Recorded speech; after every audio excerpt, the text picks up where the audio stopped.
Okay, I'm back, and I wanted to talk about the abduction theory that I had started to speak about earlier. And so what I wanted to say is I had seen in comments a lot of times, so it's had me thinking about this. I've seen all of the different doubts and ways of people stating how they don't believe this to be a stranger abduction. So I want to talk about why I wouldn't think that it was, and I want to speak about why I also can't fully let go of the chance that it still could be.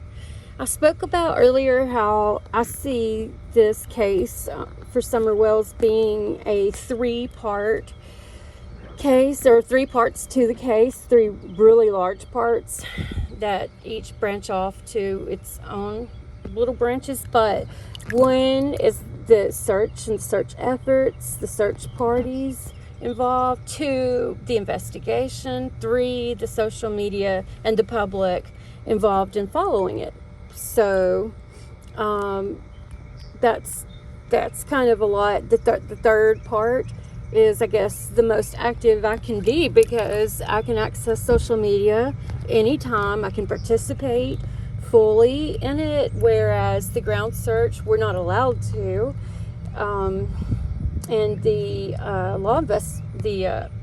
law enforcement part, we're going to only be limited to what they release to us. So that's limited information, and I get that. I understand why. But anyways, so I spoke about why I couldn't get behind full-on guilt with the parents being guilty. I really don't know what happened to this child, and just knowing the numbers and the likelihood that when a young child comes up missing, it's coming from in the direct family. Of course I'm looking at the family. It's still something that I'm doing. How you doing? Great, how are you? Doing good, thank you. Still something that I'm doing, and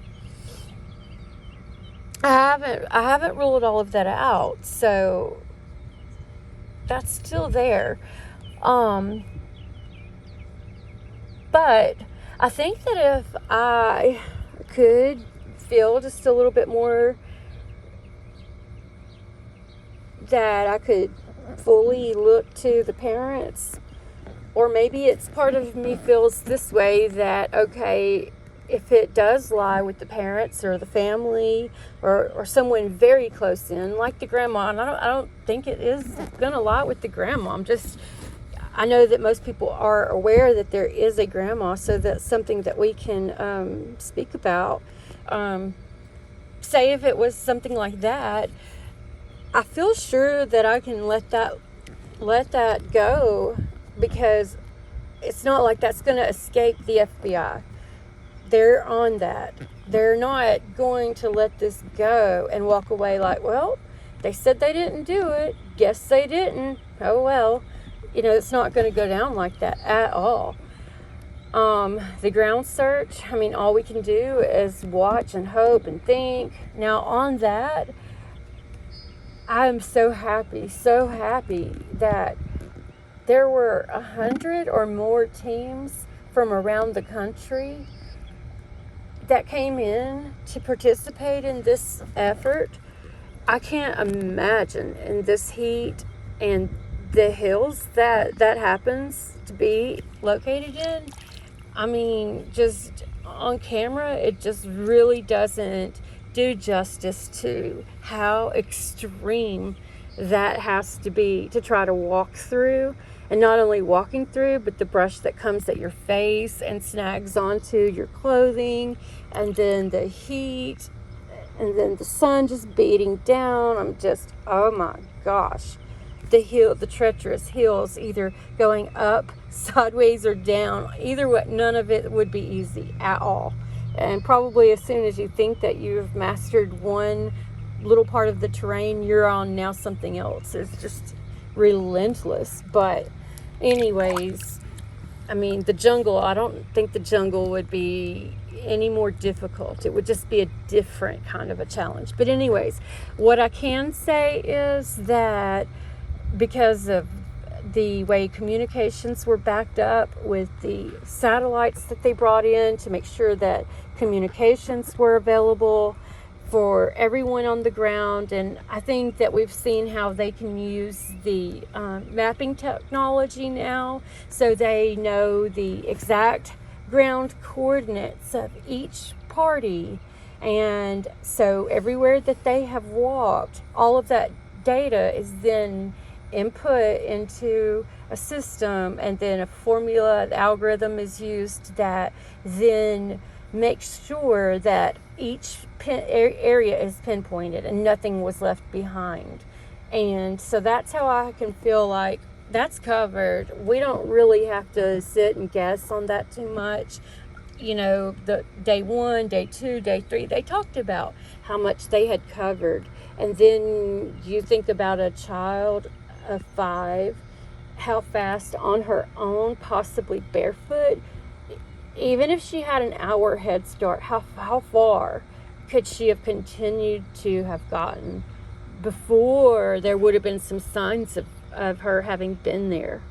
So the only little thing that hangs me up with that, and this was spoke about in one of the last press conferences, but it was about early on when communications were, very, very sketchy, and there wasn't the additional support with the added on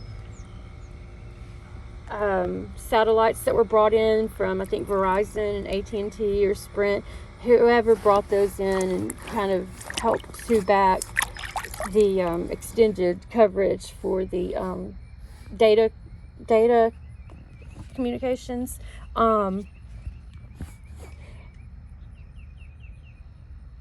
Did they go back then and completely redo that from day 1, step 1, like right at the house itself? And then what else has not really been talked about is the search in the family's home. They've said, they didn't even need a warrant. They've never had to get a warrant. Not only not for the family, but none of the neighbors or anybody else that they've had to, go in and look in their places. No one has required a warrant. And they were really happy about that, and I am too. But so far, we haven't got to hear anything about how well that was covered, what they looked at, what they didn't, these kinds of things. And so when you don't hear that, of course, your mind is open to the possibility that, I've read this, I don't know how many times. Do they have a well? Did they look at a well? I mean, I'm pretty sure, I don't know for sure, but you would think that there's not going to be city or county like water that runs to such a remote location as that is. So you kind of would think that property like that has a well, and then it has a septic tank, like its own like on location system. It's not something tied into city or county lines like you can have if you're closer into a more populated city area.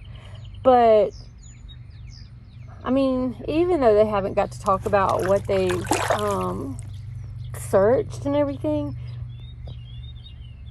I want to say that those would be elementary to the FBI. That would be kind of in the ABCs of a search for something like this. And I remember hearing in one of the dispatch recordings that said, and make sure all of the house and inside the house is searched. It doesn't matter how many times the parents say they have already searched. Make sure you have it searched. And I get that, because if you're a frantic parent and you're running around like crazy looking for your child, and you might not even realize some of the places they're able to hide. One time, my little girl, and she was just tiny and so little, but I don't know, I didn't know she was going to do this, but I guess she got quiet and decided to take a nap, and she had the covers pulled back up over herself. So all you see is a made up bed. The bed was made up, and she wasn't even big enough to make a lump. I mean, I probably patted my hand over the bed. I would have literally like sat down on her and never even known it. This was the craziest thing, this one time like this. And I mean, she's never fallen asleep like that hidden again, but I'll never forget this. So yeah, I'm looking for her and she's just gone, you know. And of course I look under the bed, the cabinets, everything, because it just makes no sense when you've got a little one that you know doesn't open the door and go outside. So they've got to be somewhere inside, and then they're not. But then you also live nearby a road or street that's just really busy, so your mind automatically goes to, oh my God, well, if this is the one time they did go outside, let me go immediately to the most dangerous place, the road, and cover to make sure that they're not about to step right out in traffic, you know.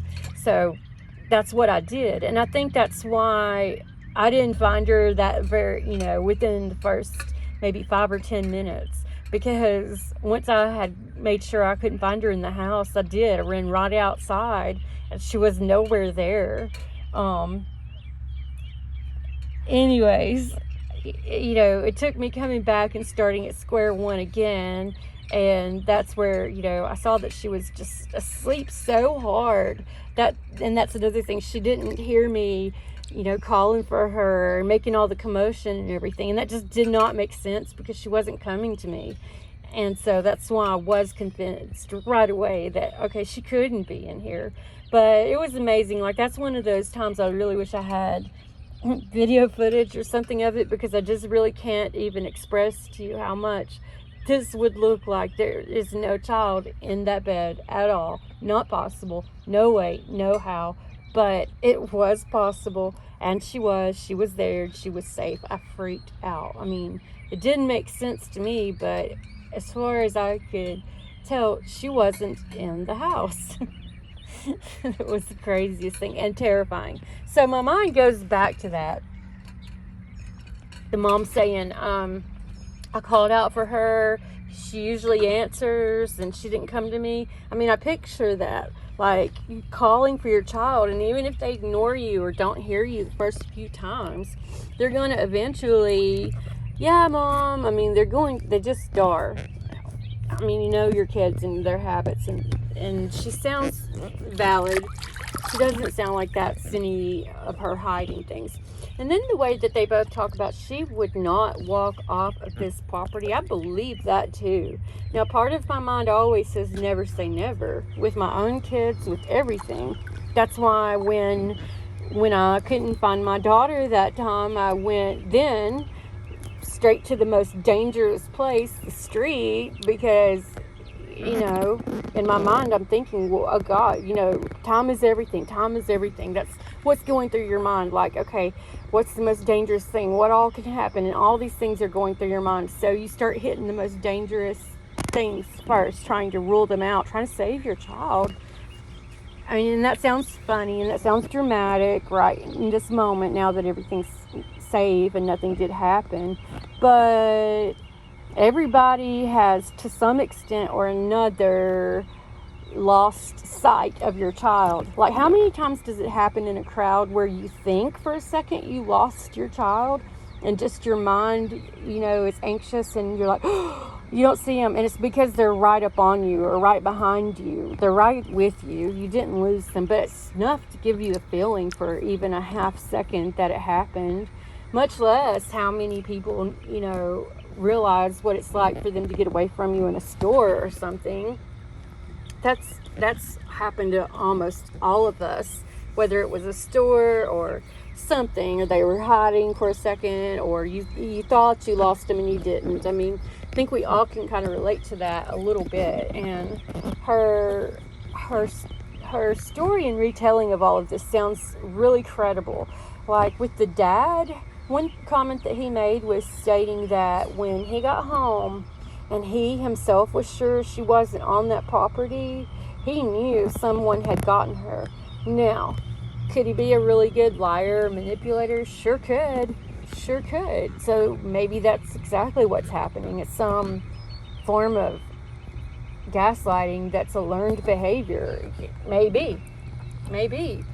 But to me, I believed that, because when he said when I got home and I realized she's not here, and he knew for himself she wasn't there, not just the retellings of his frantic wife or this or that, like he had verified for himself, then he knew within his own heart, not somebody having to tell him, or that, he knew in his heart that someone had come and taken her. I mean, I relate that to me knowing that my daughter wouldn't go outside on her own. She wouldn't open a door and walk out at a certain age. I know what age she would most likely do something like that, and I know at that age that she just didn't, and that just wasn't in her makeup to do. But I do still say never. Obviously, I proved that to myself, because what did I do? Move right on to the most dangerous place. I mean, I wouldn't have gone looking for her in the road if I truly believed, without a shadow of a doubt, that she wouldn't have ever gone out of the house. Why would I waste my time? So I do believe that also the father is smart enough to realize that, never say never. Like, he's convinced that she wouldn't just walk off and leave and never come back. But I do know that, I do believe that his mind has gone to, well, what if she, just did? What if she followed an animal and then got too far and got lost? I'm sure he's thought of that. And realized that those grounds have been covered. There would have been some kind of a trace left from her. That's why I find that credible. And then parts of things that the mom has talked about, I find that those credible too. And for them to say she would never walk off, I mean, that's also they're aware of everybody looking to them to be guilty. And that's one possibility that exonerates them, and they're closing it up for themselves.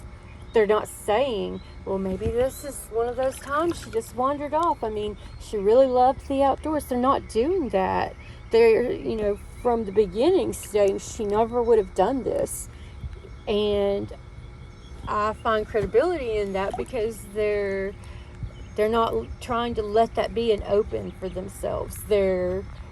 Whether they're looked at as more guilty or not, that puts more fingers on them if that's not in her makeup to go wander off or leave that hill. But they're still adamant, and they still want people to know she wouldn't leave there. And to me, I do believe that. And so am I still convinced that she didn't somehow leave there? No, I want to be sure she didn't.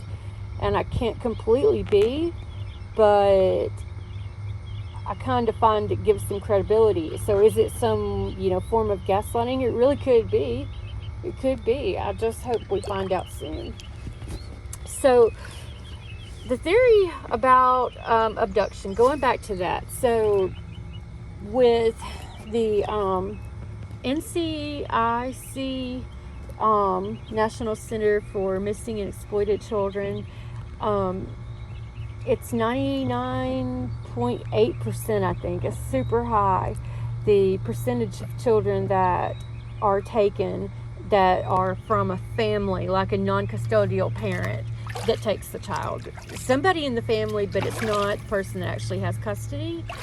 Every year of the children that go missing, it's 99.8% of these children are within that profile makeup. It's a non-custodial parent or very close family member. Of those, nearly all of them are resolved within a year. Then you have the tiny percent, like 1%. I mean, I say that's tiny, but then when you take the hundreds of thousands of children every year in our country, I mean, that's still a good bit. That is still a good bit. Another stat that I looked up straight from the National Center for Missing and Exploited Children, of the top 10 states in the United States for children to go missing on account of abduction. And when I say abduction here, I mean by a stranger, not a family member, not a non-custodial parent. Tennessee is in the top 10. I think it's number 10 maybe, but it's in the top 10 of all of the United States for one of the top states where you have these abductions happen, where it is a stranger abduction. Now, I want to point out that it does state in the material that out of these children, out of these abductions that happen, most of these are teenagers. And I found that interesting. 12 and older made up the largest group of these abductions. 12 and older. And maybe it's because that's an easier group to manage. It's not going to be like a kicking and screaming toddler. And for safety purposes, during an abduction, you're taught to yell and scream, and you're not my parents, and you can't take me, and just make a huge fit, drop to the ground, make it very difficult for the person to take you. You're taught that. And so I guess that kind of does go along with maybe for that reason, snatching up a little kid that's kicking, screaming is maybe not going to be the first that people go to. I mean, the little boy that was almost taken an hour and 5 minutes away from Summer Wells, 2 days later from the date that she went missing? I think it was like the 17th, and the little boy was grabbed up out of his yard, but he got away. He was 12. So, I mean, maybe there's reasons why it's the majority of them being older, teenagers. So, I guess I'll learn more about what those reasons are, but I found that interesting. I really did. But it doesn't mean that there's not 4, 3, 2, and 1-year-olds taken and abducted, because there are. Now, a lot of what I've thought about with the abduction, could it have happened? Could it have happened in 2 minutes? Well, my thoughts are it would have to happen fast. It's not like you're going to take a whole lot of time to do it in. And here's kind of how I would see this going down. I would kind of see it going down as like a bank robbery.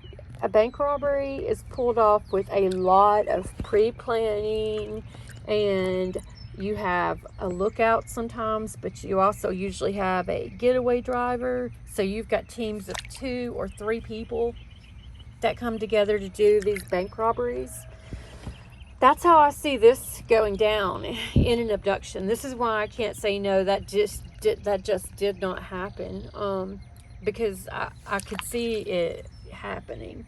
Okay, it would require that it was somebody that had enough knowledge of this family, and because of where they're located and everything, I feel like that would definitely have to come about from somebody with prior knowledge of them. I mean, some way, somehow. It might be very distant, it might not be readily obvious, but I really do have faith that the FBI will follow every single lead all the way down and then some, to who these people know, who do those people know, and who do those people know, and just keep going out that tree until they've exhausted it and they can't go any further. But anyways, so I feel like somebody with enough knowledge about how the family operates. It was a little girl. A little girl was missing. Not all of them, or not one of the boys, not all of the boys, not all of the children, but only one. And it was one girl. So, unfortunately, that would line up with possible potential sex trafficking. I mean, is that right?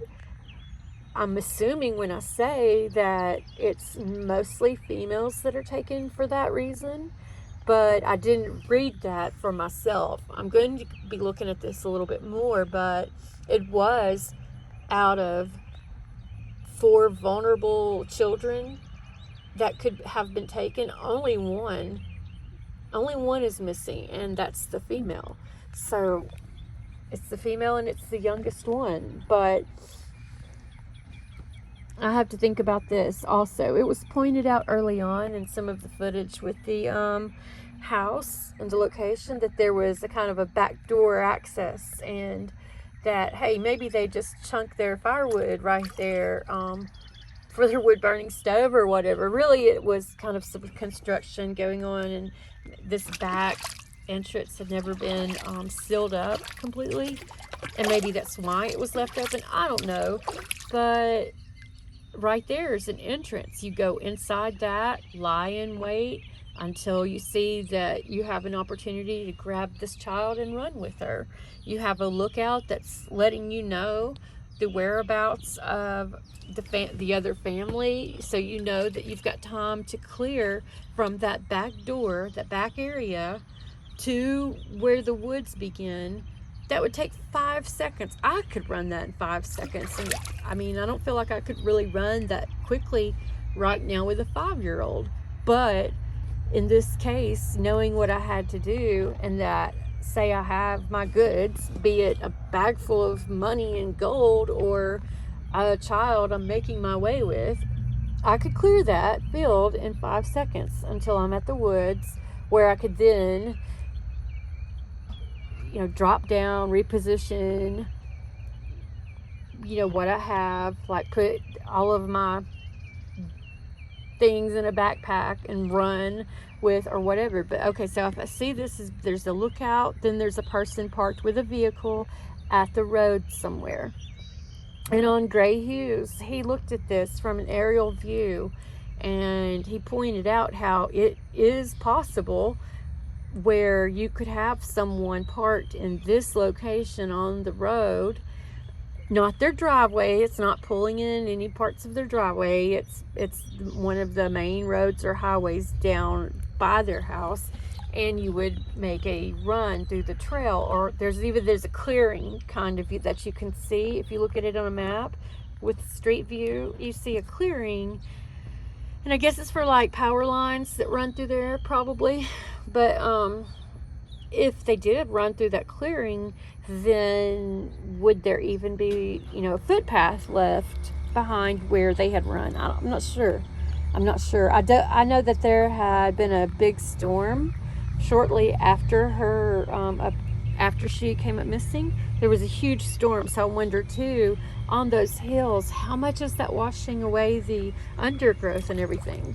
So foot traffic, and it's just one time that you're running, would that have been revealed after that point? I'm not sure that it would. Another thing is, in the woods, you can find a trail, no matter how overgrown it is. You can find a trail because animals will use the path of least resistance.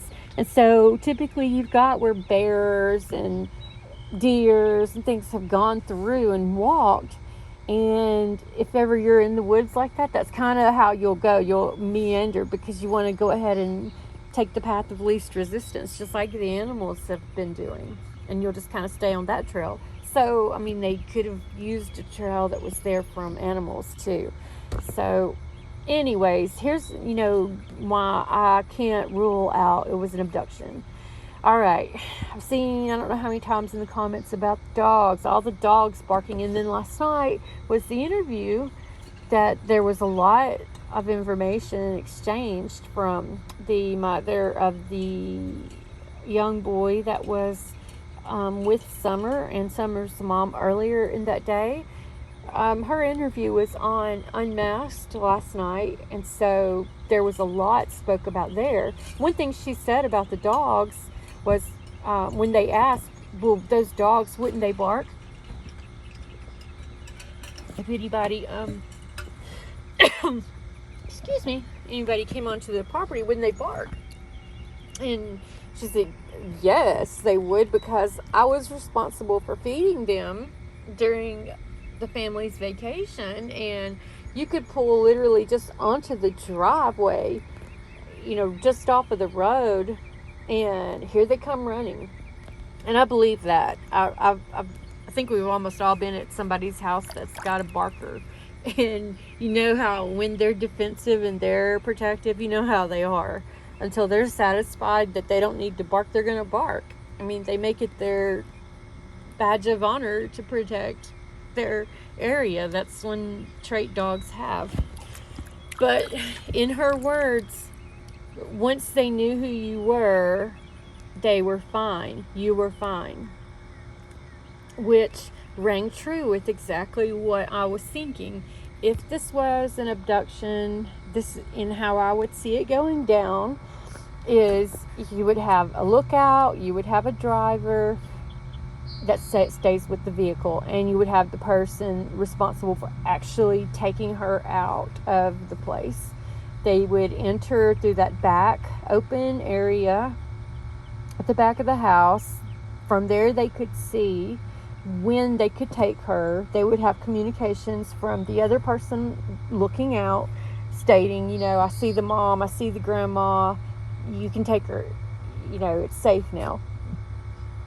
And they would know that 5 seconds is all they would need to clear that field and get to the woods. And once they had her that far, they could redirect or slow down. In other words, if they're not right in the direct open field, they're not so visible anymore, and now they're a little bit further away, so that her screaming and making a fuss is way less likely. Because the way that I see it going down, with it being a prepared thing, I feel like they would have taken Velcro tape, things to make sure that she didn't scream, she didn't kick, and she was able to have been picked up and ran with, literally probably tied up at the ankles, wrist, something, put across her mouth quickly, so no screaming, and 40 pounds, put her over your shoulder and run. I mean, for a man that's ready to do this, it would literally be like nothing, like holding onto a bag of potatoes over your shoulders. I mean, I think we all could probably find a bag of potatoes that weigh 40 pounds and try it. I really think it could be done. And it has been done. That's not a crazy theory. As far as the dogs barking, until they know you, or once you're there, you're fine. So imagine how, all right, they bark, they go crazy and all this. So, what if the person that's going to lie in wait comes around while, at least the adults aren't really on high alert? What if they came on to the property when the grandma was at the hospital and Candace had gone to go pick her up and had Summer along with? So that would have left the 3 boys that were upstairs watching their YouTube and their TV. And when you have 3 kids and they're each watching their own YouTube, their own show, they're going to have the volume or the media right up in their face. And they're going to have it up loud because they're each trying to outcompete the other. And they're not paying attention. If the dogs did start barking, I don't think that the man would have been seen. I think that even if the dogs did start barking initially, he did something to hush them up, which something small, like pet them or feed them.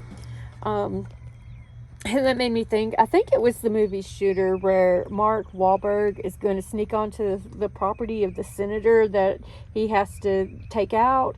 And it's just him, and he's against a lot of, he's going to be up against, he's outmanned basically. So he's got all of this stuff already prepared, like missile launchers and all the stuff rigged up.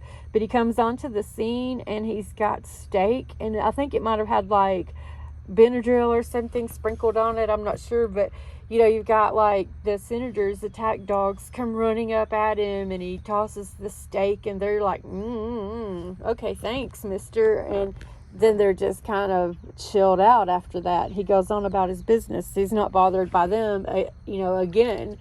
Doesn't kill them. It just chills them out and occupies them with food long enough for him to run and stay hidden. Well, I mean, that's a movie, of course, but I am familiar with behavior, how dogs behave, and what's within the realm of possibilities. And these things I'm talking about, I'm not saying this is like what you should just take and run with, but I'm just saying what could possibly have happened and why I can't completely close out on this not have happened. The whole thing, this whole case is rare. It's completely as rare.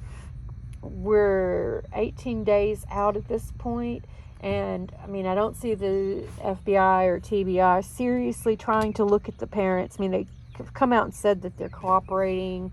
They don't really have a strict lead that they're going with, that we're seeing, that they're questioning. I mean, we've heard talks about that truck. What if it turns out that truck that no one can find yet is the vehicle? But anyways, this is why I want to say I can't rule this out, because with the dogs being there, I've seen this comment come up again and again and again in social media. Yeah, but the dogs would have barked. The dogs would have barked. They would have. And look how many of us have already stated, yeah, but there's dogs. So wouldn't you think that that's something that the abductor would be on top of? They would already know that, hey, I've been around those dogs. They know me. I'm just going to pet them and everything, and they might bark, but then they're going to chill out. Or they would, like I said, bring food or something to get them to chill out and go in knowing that, well, the parents aren't there, so the dogs are going to bark, but the kids are only going to come so far looking for what it is that they're barking about. By then, I'll be hidden, So that's why I think, yeah, the dogs may or may not have barked, whatever, but I don't see that as like, okay, that's why we can say that a stranger abduction from the home could have never happened. Another thing I've seen come up a lot is in 2 minutes. Well, there's, multiple parts to that too. The 2 minutes time is reported by the parent. I can tell you that when I thought my little girl wasn't in the house and she was in her bed covered up, oh, even her head was under the cover. I mean, the concept of time is just outside itself. And I never once looked at the clock to say, okay, my search begins now. And at 4:07 is the moment I knew I had to run to the street. And the moment I came back in from the street was 4:00. Never crossed my mind. Time wasn't a factor in this entire world, except for my gut instinct of, okay, how far could my kid get on feet if this is the one time she did decide to go out? How far could she get and let me get that far as fast as I can to prevent her from getting hurt? That's kind of time I would be thinking in. So for the mom to say no more than 2 minutes, I'm gonna assume that's her guesstimate. That's her thinking. And also, like, some people in social media have commented, well, maybe maybe it was longer. Maybe it was, an hour, and mom knew she's got people looking at her in this way and that way, so she doesn't even want to state, well, it was an hour that the kid was unattended for. By the time I got in the house, nearly a whole hour had gone by, and I'm just now getting, back in the house to whatever, start dinner and check on them, and she didn't want to admit that. It could have been either one. But even if it was as few as 2 minutes, like I'm stating, person's not going to take her, bind her up, and just casually walk as slow as possible out the back door into the woods. At that point, they're hull and butt. They're already going to have been inside lying in wait. Maybe this even took a time or two. Maybe they did lie in wait and, didn't have that opportunity to grab Summer because the parents were there. The parents kept coming back downstairs. Or maybe the child would be downstairs but not long enough to grab before she went back up. Or she came down and she came down with the brothers. So this person, if they did come and lie in wait and wait for that chance, maybe they've had to do this 2, 3, 4, 5 times already. And so they know what it takes to then leave, because getting on the property, you're sneaking on. Getting back off again, you're going to have to sneak off, right? I mean, you can't just very well, okay, looks like I'm not going to be able to grab her, and then come out of that hole from underneath the house and then just walk to the edge of the woods or down the driveway or whatever. I mean, you're under the cover of darkness, or if it's broad daylight, like it would have been at 6 o'clock when she was reported missing, then you're going to be running so that you can clear that in, I'm going to say 1, 2, 3, 3.5 seconds. But let's just say 5 seconds if you actually did have a child over your shoulders, so you've got heavy weight, you're holding both of your arms up to hold this heavy weight over your shoulders. Let's say between 3.5 seconds and 5 seconds. That's the time that you leave that back door with the child to get to the edge of the woods. So I can't not rule that out.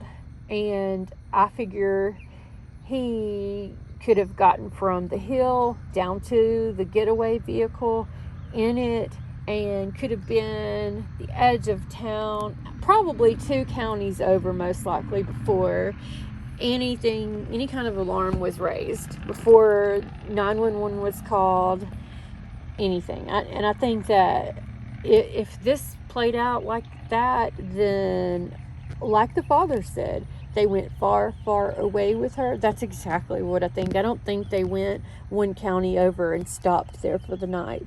I do think they went and went and went and went until they couldn't go anymore, or they got to their destination, which I don't know. I'm going to have to look into that. How does this work? So once you take a child for the purposes of that, then where do they go? What's the thing? I mean, is it a port like Miami?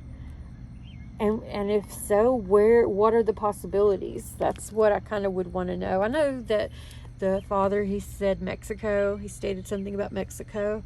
So, I mean, that's I don't know, it's kind of the far end of things. That's the longer you have this child out in the open like that, not knowing for sure if your vehicle got away without being spotted some way, somehow, on all of the, neighbors' surveillance. I mean, the longer you're out and with that child, the higher the possibility you get caught.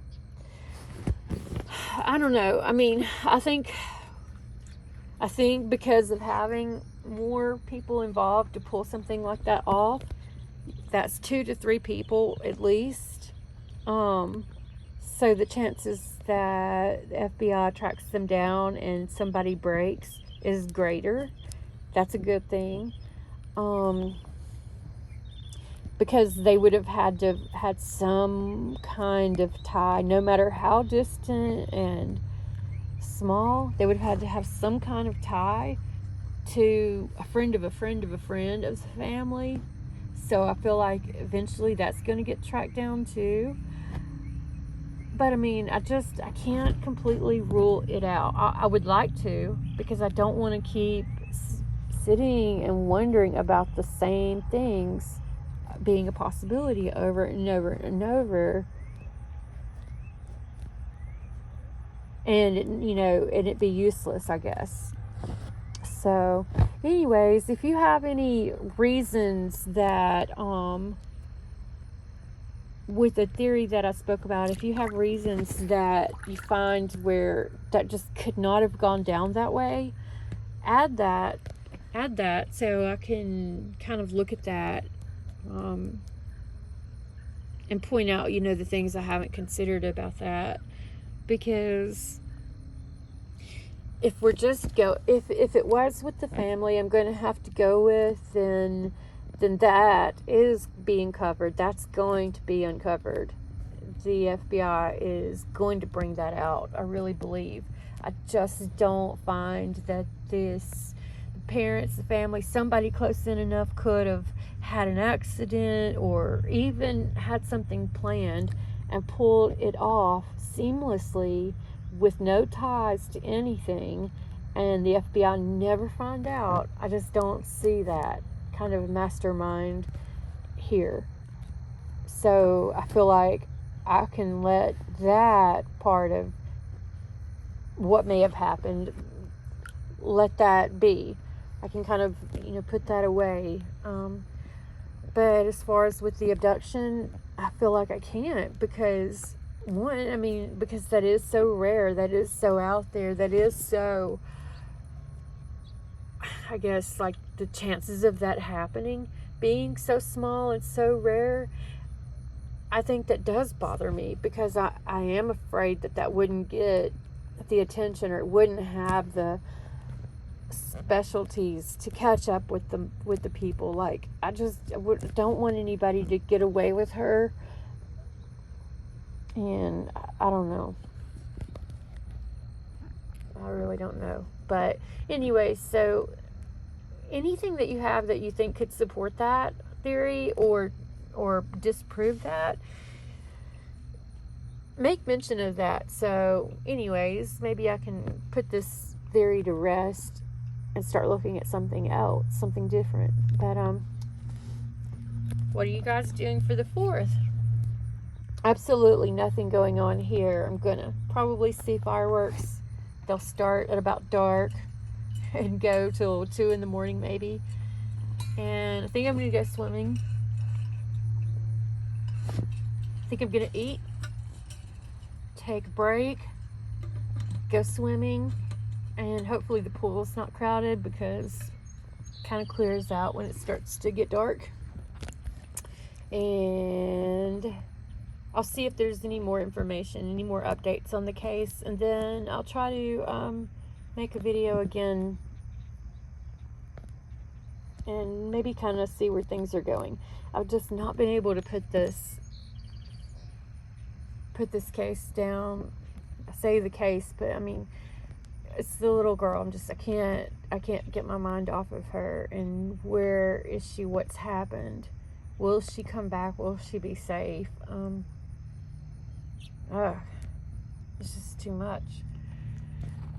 And I know that so many of you feel the same way too. So anyways, be safe. Fireworks, water, all that.